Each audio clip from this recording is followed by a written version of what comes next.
গজেন্দ্র কুমার মিত্র। জন্ম 1908 সালে ব্রিটিশ কলকাতায়।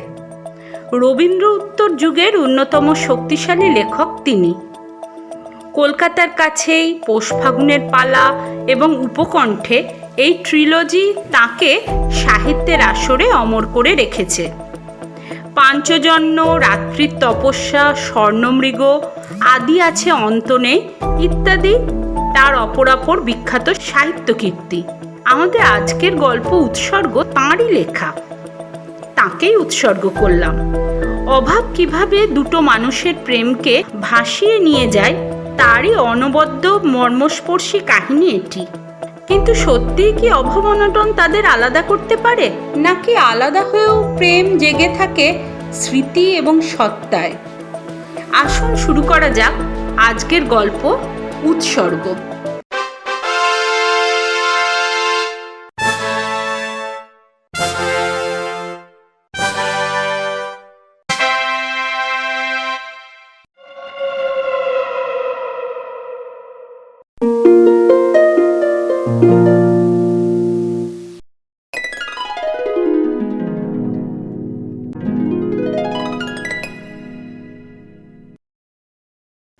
অরুণ তাহার প্রকাশকের নিকট হইতে বাড়ি ফিরিল রাত্রি 9টার পরে।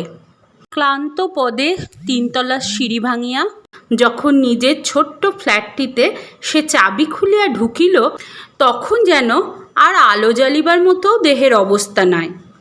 অবশ্য আলো জ্বালিবার খুব বেশি প্রয়োজনও ছিল না। পূবের জানালায় শুধু সাঁড়শি দেওয়া ছিল, তাহারই মধ্য দিয়া প্রচুর চাঁদের আলো আসিয়া পড়িয়াছে। ঘরের মধ্যে প্রায় সব কিছুই আবঝা দেখা যায়। সে পাঞ্জাবি আর গেঞ্জিটা খুলিয়া আলনায় টাঙাইয়া রাখিল। তাহার পর ঘরের জানালাগুলি সব খুলিয়া দিয়া একটা ক্যাম্বিসের চেয়ারের ওপর দেহ এলাইয়া দিল। নিচে তখনও কর্মমুখর কলিকাতা ঘুমাইয়া পড়ে নাই। তখনও ট্রামবাস পূর্ণ উদ্যমে চলিয়াছে, দোকানপাটও সব বন্ধ হয় নাই। শহরের কর্মব্যস্ততার এই মিলিত কোলাহলে এতটা উপরে আসিয়া কেমন যেন মধুরই লাগে। নিচেকার উজ্জ্বল আলো এখানে চন্দ্রালোককে ম্লান করিতে পারে না, কিন্তু তাহার একটা রেশ এ পর্যন্ত পৌঁছায়। বেশ লাগে অরুণের এই ব্যাপারটা। সে নিজের একান্ত কাছে কলরব পছন্দ করে না, কিন্তু তাই বলিয়া একেবারে নির্জন বাসেও তাহার প্রাণ যেন হাঁপাইয়া ওঠে। সেই জন্য ইচ্ছা করিয়াই শহরতলিতে যায় নাই। শহরের জনতামুখর এই বিশেষ ব্যস্ত রাজপথটিতেই আসিয়া ফ্ল্যাট ভাড়া করিয়াছে। ফ্ল্যাট তো ভারী, মোট 1.5খানা ঘর। ঘর বলিতেও একটি, পাশে যে স্থানটি আছে তাহাকে 8খানা ঘর বলিলেও বেশি সম্মান করা হয়। চলন মাত্র একটি ছোট টেবিল পড়িলেই আর নড়িবার উপায় থাকে না। অন্যান্য ফ্ল্যাটগুলি হইতে তিল তিল করিয়া স্থান বাঁচাইয়া এই অদ্ভুত তিলোত্তমা তাহার অদৃষ্টে গড়িয়া উঠিয়াছে। অবশ্য এক পক্ষে তাহা ভালোই হইয়াছে বলিতে হইবে, নহিলে 15 টাকা ভাড়ায় একটা পৃথক ফ্ল্যাটই বা মিলিত কোথায়? অরুণের এখন যা মানসিক অবস্থা, মেসের ভাড়া সে কল্পনাও করিতে পারে না। অথচ শুধু একজন পুরুষকে ঘরও বড় কেউ ভাড়া দিতে চায় না, আর যদি বা পাওয়া যায় সেও বড় গোলমাল। তাহার চেয়ে এই বেশ, 15টি টাকা ভাড়া দেয়, আর এই বাড়িরই দারোয়ানকে দেয় 7টি টাকা। সেই 2 বেলা রান্না করিয়া দিয়া যায়। হিন্দুস্তানি দারোয়ান, সুতরাং মাছ মাংস সে খায় না, দিতেও পারে না। কিন্তু তাহাতে অরুণের বিশেষ অসুবিধা হয় না, নিরামিষই তাহার ভালো লাগে। আর একটা ঠিকা ঝি আছে, সে প্রত্যহ সকালে আসিয়া ঘরের কাজ করিয়া দিয়া যায়। এই তাহার সংসার। ইহার বেশি আজ আর সে চায়ও না, বরং এইটুকু স্বাচ্ছন্দ্য বরাবর বজায় থাকিলেই সে খুশি। মাস 6 আগে এই ব্যবস্থার কথাও সে কল্পনা করিতে পারিত না। 2টি বা 3টি গোটা 5-6 টাকার টিউশনি সম্বল করিয়া যাহাকে জীবনযাত্রা নির্বাহ করিতে হইত, মেসে 2 বেলা ভাত আর কোনো মতে কোথাও একটা মাথা গুজিবার স্থান, ওইটুকুই ছিল তাহার পক্ষে বিলাস। একেবারে সম্প্রতি মাত্র 6 মাস আগে ভগবান মুখ তুলিয়া চাহিয়াছেন।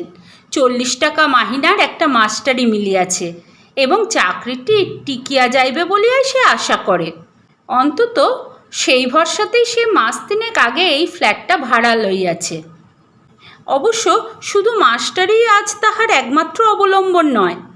প্রায় বছর 2 আগে গভীর বেদনা আর নৈরাশ্যের মধ্যে উপার্জনের আরেকটি পথও হঠাৎ সে খুঁজিয়া পাইয়াছিল। খুব ছোটবেলায় স্কুলের ম্যাগাজিনে সে কবিতা আর গল্প লিখিত। এতদিন পরে মানসিক অবসাদে যখন একেবারে ভাঙিয়া পড়িবার উপক্রম হইয়াছিল, তখন সে সেই পুরাতন অভ্যাসের মধ্যেই আবার সান্ত্বনা খুঁজিয়া পাইল। এবার আর কবিতা লিখিবার চেষ্টা করে নাই, শুধু গল্প। একে একে 2-1টি সাময়িক পত্রে সে গল্প ছাপাও হইল। ক্রমে তাহার দরুন 5 টাকা 7 টাকা দক্ষিণাও মিলিতে লাগিল। সেদিন যাহা ছিল অঙ্কুর, আজ তাহাই মহিরুহে পরিণত হইয়াছে। বাংলাদেশের এক বিখ্যাত প্রকাশক একেবারে 300 টাকা দিয়া তাহার একখানি উপন্যাস লইয়াছেন এবং সেটি ছাপাও প্রায় শেষ হইয়া আসিয়াছে। আজ তাহারই শেষ কয় পৃষ্ঠার প্রুফ আর বাকি 100 টাকার চেক প্রকাশক দিয়াছেন। অরুণ একবার নড়িয়া চড়িয়া বসিল। প্রুফটা দেখিতেই হইবে, আলোটা জ্বালা দরকার। প্রকাশক মোহিতবাবু অনুরোধ করিয়াছেন, স্কুল যাইবার পথেই তো প্রেস পড়বে, যদি কিছু মনে না করেন তাহলে যাবার পথে প্রুফটা প্রেসে ফেলে দিয়ে গেলে বড্ড ভালো হয়। 10টার আগে পৌঁছালে কাল ছাপা শেষ হয়ে পরশু বইটা বেরিয়ে যেতে পারে। প্রথম উপন্যাস বাহির হইবে, তাহার নিজের আগ্রহ বড় কম নয়। সে আলোটা জ্বালিবার জন্য উঠিয়া দাঁড়াইল, কিন্তু সঙ্গে সঙ্গে মনে পড়িয়া গেল মোহিতবাবুর আর একটা কথা। টাইটেলের 4 পাতা বাদ দিয়েও তো আর 2 পাতা বাঁচছে। উৎসর্গ করবার জন্য কাউকে থাকে তো লিখে দিন না। প্রথম বই আপনার, কাকে উৎসর্গ করবেন ভেবে দেখুন। কথাটা খুবই সাধারণ, কিন্তু ইহার পিছনে কতখানি অপ্রীতিকর চিন্তা এবং স্মৃতিই না জড়াইয়া আছে। অরুণ আর আলো জ্বালিবার চেষ্টা করিল না। নিচে কোলাহল মুখর আলোকোজ্জ্বল রাজপথের দিকে চাহিয়া বহুক্ষণ স্তব্ধভাবে দাঁড়াইয়া রহিল। তাহার পর আবার চেয়ারেই আসিয়া বসিল। তাহার প্রথম বই কাহাকে উৎসর্গ করিবে, এই প্রশ্নটা সামনাসামনি দাঁড়াইয়া আজ সেই সত্যটাই সে গভীরভাবে উপলব্ধি করিল যে পৃথিবীতে তাহার কেহ নাই। আত্মীয়, বন্ধু, স্নেহভাজন, কোথায় এমন কেহ নাই যাহার হাতে তাহার এই বহু বিনিদ্র রজনীর ফল, বহু সাধনার বস্তু এই বইখানি তুলিয়া দেওয়া যায়। অথচ আজ তাহার সবই থাকিবার কথা। মা খুব অল্প বয়সে মারা গিয়াছিলেন বটে, কিন্তু বাবা সে অভাব জানিতে দেন নাই কখনো। অতি যত্নে মানুষ করিয়া বিএ পাশ করাইয়া অফিসেও ঢুকাইয়া দিয়াছিলেন এবং সংসারে লোকের অভাব বলিয়া অনেক খুঁজিয়া সুন্দরী পুত্রবধূও ঘরে আনিয়াছিলেন। সেদিন কিন্তু জীবনকে বেশ রঙিন বলিয়াই বোধ হইয়াছিল। কিন্তু 1টি বৎসর কাটিতে না কাটিতেই কী কাণ্ডটাই না হইয়া গেল। বাবা মারা গেলেন, তাহারই মাস কয়েকের মধ্যে হঠাৎ অফিসটিও উঠিয়া গেল। সেই যে চাকরি গেল, আর কিছুতেই কোথাও কোনো কাজ মিলিল না। 1 মাস 2 মাস করিয়া বৎসর, ক্রমে 2 বৎসর কাটিয়া গেল। বাবা বিশেষ কিছুই রাখিয়া যাইতে পারেন নাই, সুতরাং একে একে নীলিমার গয়নাগুলো সব চলে গেল। তাহার পর ঘরের আসবাবপত্র, সর্বশেষে বাসনকোসনও আর রহিল না। মধ্যে মধ্যে 2-1টি ছোটোখাটো টিউশনি হয়তো পায়, কিন্তু সেও 5-7 টাকার মাত্র। তাহাতে খাওয়া পড়া, বাড়ি ভাড়া সবগুলি চলে না। তাই বাড়ি ছাড়িয়া সে ফ্ল্যাটে আসিল। সেখান হইতে ভাড়াটে বাড়ির নিচের তলায় একখানা অন্ধকার ঘর, তবুও ভাড়া দেওয়া যায় না। অপমানের ভয়টা বড় বেশি ছিল বলিয়া বেশি ধার করিতে সে পারিত না। যাহা কিছু সামান্য পাইত কোনো মতে ঘর ভাড়াটা দিয়া দিত। সুতরাং নিজেদের ভাগ্যে দিনের পর দিন চলিত উপবাস। উফ, সেদিনের কথা মনে করিলে আজও বুকের রক্ত হিম হইয়া যায়। শুধু নৈরাশ্য আর তিক্ততা। এতটুকু আশা, এতটুকু আনন্দের আলোও কোথাও নাই। সারাদিনই প্রায় কাজের চেষ্টায় ঘুরিত। গভীর রাতে ক্লান্ত দেহ ওর মন লইয়া বাড়ি ফিরিয়া দেখিত হয়তো নীলিমা তখনও শুষ্ক মুখে তাহার অপেক্ষায় দাঁড়াইয়া আছে। আগে আগে সে প্রশ্ন করিত, নয়তো একটু ম্লান হাসিত। ইদানিং তাহাও আর পারিত না। উপর্যুপরি উপবাসে তাহার প্রাণশক্তি গিয়াছিল ফুরাইয়া। দিনের পর দিন এই একই ঘটনা ঘটিয়াছে। তবু একটি 20 টাকা মাহিনার চাকরিও সে জোটাইতে পারে নাই। অরুণের আত্মীয় স্বজনরা দারিদ্র দেখিয়া বহুদিনই ত্যাগ করিয়াছিলেন। নীলিমারও বিশেষ কেহ ছিল না। অসামান্য রূপ দেখিয়া নিতান্ত গরিব ঘর হইতেই অরুণের বাবা তাহাকে আনিয়াছিলেন। সুতরাং একবেলা আশ্রয় দিতে পারে, খাদ্য দিতে পারে, শেষ পর্যন্ত এমন কেহই যখন আর রহিল না, তখন কোনো প্রকারে ধার করা আর সাহায্য চাওয়ার চেষ্টাও অরুণ ছাড়িয়া দিল। এরপর চলিতে লাগিল শুধু উপবাস। 2 দিন 3 দিন অন্তর হয়তো ভাত জোটে, তাও একবেলা। অবশেষে নীলিমা আর সহিতে পারিল না। আশ্রয় দিবার আত্মীয় ছিল না বটে, কিন্তু রূপ যথেষ্ট ছিল বলিয়া সর্বনাশ করিবার লোকের অভাব ঘটিল না। অরুণের চরম দুর্দিনে তাহার ভার বহন করিবার দায়িত্ব হইতে মুক্তি দিয়া নীলিমা একদিন চলিয়া গেল। যাইবার সময় শুধু রাখিয়া গেল এক ছত্র চিঠি। আমি আর সইতে পারলুম না, আমাকে ক্ষমা করো। আমার ভার ঘুঁচলে তুমিও হয়তো একবেলা খেতে পাবে। অরুণ অকস্মাৎ সোজা হইয়া দাঁড়াইল। তাহার মাথা দিয়া তখন যেন আগুন বাহির হইতেছে। সে বাথরুমে গিয়া মাথায় খানিকটা জল থাবড়াইয়া দিল। তাহার পর মুখ হাত মুছিয়া জোর করিয়া আলোটা জ্বালিয়া প্রুফ দেখিতে বসিল। কাজ সারিতেই হইবে, বৃথা চিন্তা করিবার সময় তাহার নাই। কিন্তু প্রুফ ছিল খুব সামান্য, শীঘ্রই শেষ হইয়া গেল। আবার সেই উৎসর্গের প্রশ্ন। সামনে কাগজগুলো খোলাই পড়িয়া রহিল। টেবিল ল্যাম্পের আলোটা নিঃশব্দে জ্বলিতে লাগিল। সে জানালার মধ্য দিয়া রাস্তার ওপরে আরেকটি বাড়ির কার্নিশ, যেখানে একফালি চাঁদের আলো আসিয়া পড়িয়াছে, সেই দিকে চাহিয়া বসিয়া রহিল। মন তাহার চলিয়া গিয়াছে তখন কত দূরে, অতীতের এক কুৎসিত কর্দমাক্ত মেঘ ঘন দিনে, যেখানে আলোর রেখামাত্র নেই। সেদিনের কথা মনে পড়িলে আজও তাহার আত্মহত্যা করিতে ইচ্ছা করে। সেদিন হয়তো তাহার মরাই উচিত ছিল। নিজের স্ত্রী ভরণ পোষণের অক্ষমতার জন্য যাহাকে ত্যাগ করিয়া যায়, সে আবার সেই কালামুখ লইয়া বাঁচিয়া থাকে কি বলিয়া? মরিতে সে পারে নাই। হয়তো স্বাভাবিকভাবে মৃত্যু আসিলে সে আদর করিয়াই বরণ করিত, কিন্তু স্বেচ্ছায় জীবনটাকে বাহির করিতে সে পারে নাই, অত দুঃখের পরেও না। বরং গৃহস্থালীর সামান্য যে 2-1টা তৈজস অবশিষ্ট ছিল, তাহাও বেচিয়া একটা মেশে গিয়া উঠিয়াছিল। এবং নিজের মনেও স্বীকার করিতে আজ তাহার লজ্জা হয়, 2 বেলা ভাত খাইতে পাইয়া সে যেন স্বস্তির নিঃশ্বাসই ফেলিয়াছিল। সেই হইতেই সে নিশ্চিন্ত এবং নিঃসঙ্গ।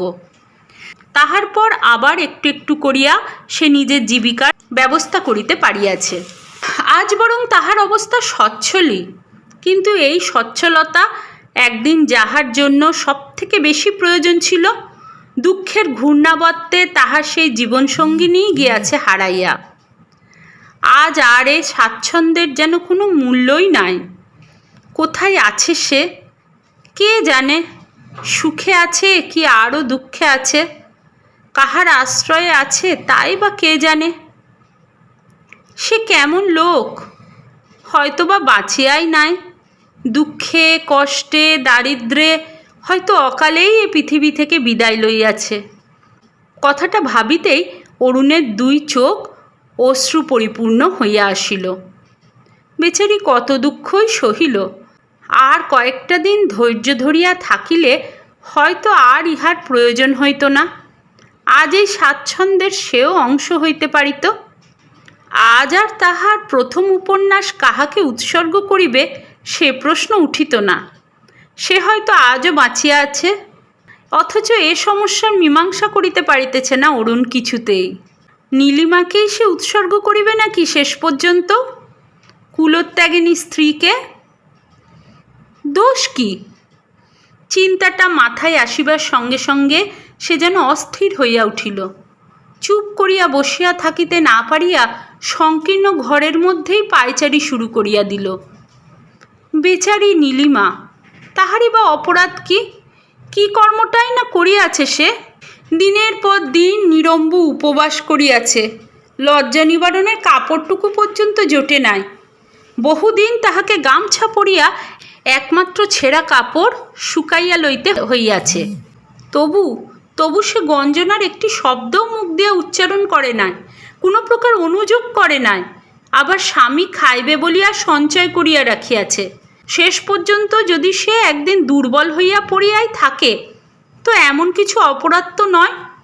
অরুণ তাহার মনের মধ্যে বহুদূর পর্যন্ত দৃষ্টি মেলিয়া দিয়া আজ বোধ করি প্রথম লক্ষ্য করিল যে সেখানে নীলিমার সম্বন্ধে কোনো অভিমান, কোনো অনুযোগী আর অবশিষ্ট নাই।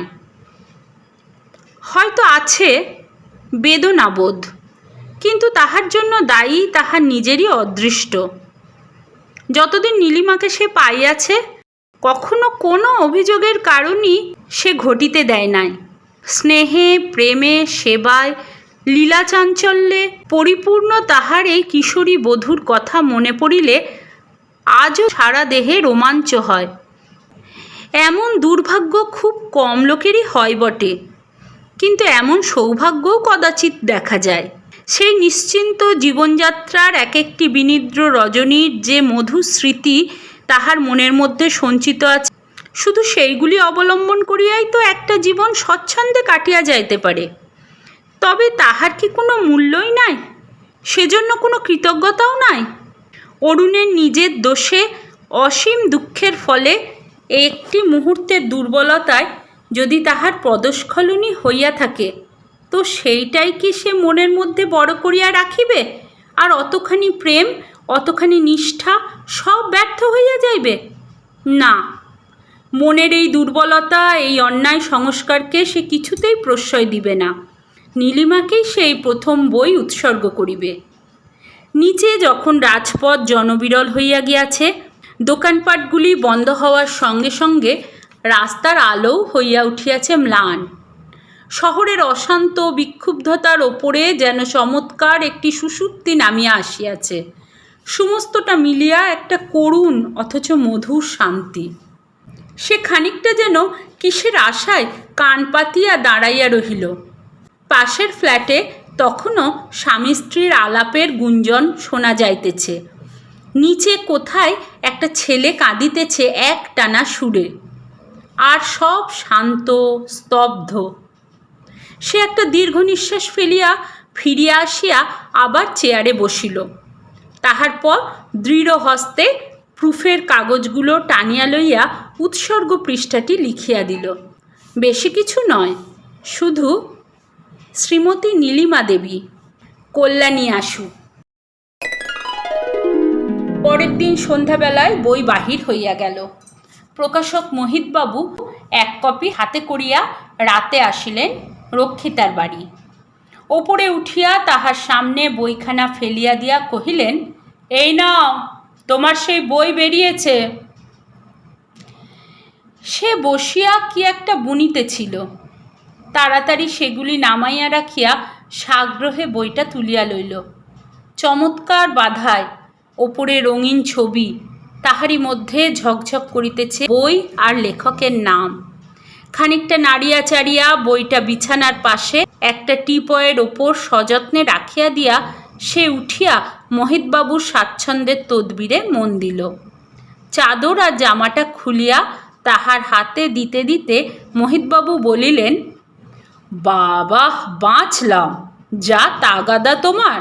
ওই বইটা যেন আমার সতীন হয়ে উঠেছিল। তাহার পর নিচের ঢালা বিছানাটায় দেহ এলাইয়া দিয়া কহিলেন, রামটহল গেল কোথায়? একটু তামাক দিতে বলো তো। বেরুলো তো, কিন্তু খরচাটা উঠলে বাঁচি। তোমার কথা শুনে এক গাদা টাকা দিয়ে বইটা নিলাম, ওর অর্ধেক টাকাও তো কেউ দিত না। ও পক্ষ তখন কি একটা কাজে ব্যস্ত ছিল, মুখ না ফিরাইয়াই কহিল, নিশ্চয়ই উঠবে, অত ভালো লেখা লোকে নেবে না। মুখটা বিকৃত করিয়া মোহিত কহিলেন, কে জানে কি লেখা, আমি কি আর কোনোটা পড়েছি নাকি ছাই, তুমিই খালি ওর নাম করতেই গলে পড়ো। হ্যাঁ গো মশাই, শুধু বুঝি আমি, ভালো যদি নাই হবে তাহলে অতগুলি মাসিকপত্র ওর লেখা ছাপে কেন? মোহিতবাবু একটা তাচ্ছিল্যসূচক শব্দ করিয়া কহিলেন, হ্যাঁ, ওদের তো ভারী বুদ্ধি, ওরা যা পায় তাই ছাপে। তোমারও যেমন খেয়ে দেয়ে কাজ নেই, যতগুলো কাগজ অরুণবাবুর লেখা ছাপে সবগুলিই তো তুমি নিতে শুরু করেছো দেখছি। কি করব, একলা সময় কাটে কি করে আমার বলো তো? তুমি কিছু ভেবো না, নিশ্চয়ই ভালো বিক্রি হবে। সব কাগজে পাঠিয়ে দাও, দেখবে ভালো আলোচনা বেরুলেই বিক্রি হতে শুরু হবে। হলেই বাঁচি, একেবারে নতুন লেখক, ভয় করে বড্ড।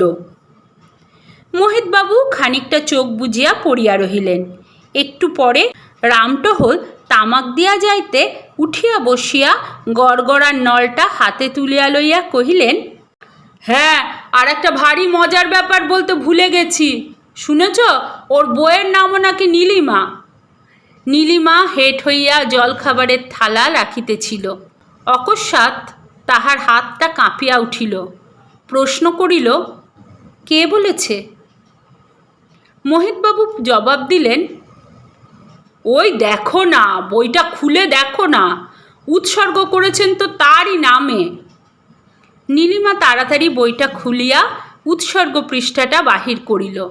মিনিটখানেক সেখানে নিঃশব্দে চাহিয়া থাকিয়া প্রশ্ন করিল, কিন্তু ও যে ওর বইয়ের নাম, তা তুমি কেমন করে জানলে? মোহিতবাবু মুখ হইতে নলটা সরাইয়া বলিলেন, নামটা দেখে ভারী মজা লাগলো, বলতে তো আর পারি না কিছু, ওকেই জিজ্ঞাসা করলাম, ইনি কে মশাই? অরুণবাবু জবাব দিলেন, আমার স্ত্রী। অদ্ভুত মিল, তাই না? নীলিমা কোনো উত্তর দিল না। তখনও তাহার চোখের সামনে সেই উৎসর্গ পৃষ্ঠাটা খোলা, কিন্তু অক্ষরগুলি তখন আর চোখে পড়িতেছিল না। সব যেন তাহার দৃষ্টির সম্মুখে লেপিয়া মুছিয়া একাকার হইয়া গিয়াছিল। আরও মিনিট দুই পরে বইটা বন্ধ করিয়া সে ঈষৎ রুদ্ধ কণ্ঠে কহিল, বসো, তোমার চাটা নিয়ে আসি। কিন্তু তখনই সে নিচে গেল না। ওপাশের বারান্দায় দাঁড়াইয়া অনেকক্ষণ গলির ওপারের একফালি অন্ধকার আকাশের দিকে নির্নিমেষ নেত্রে চাহিয়া রহিল। তাহার পর কে জানে কাহার উদ্দেশ্যে হাত তুলিয়া নমস্কার করিল। মোহিতবাবু ততক্ষণে ঘুমাইয়া পড়িয়াছেন।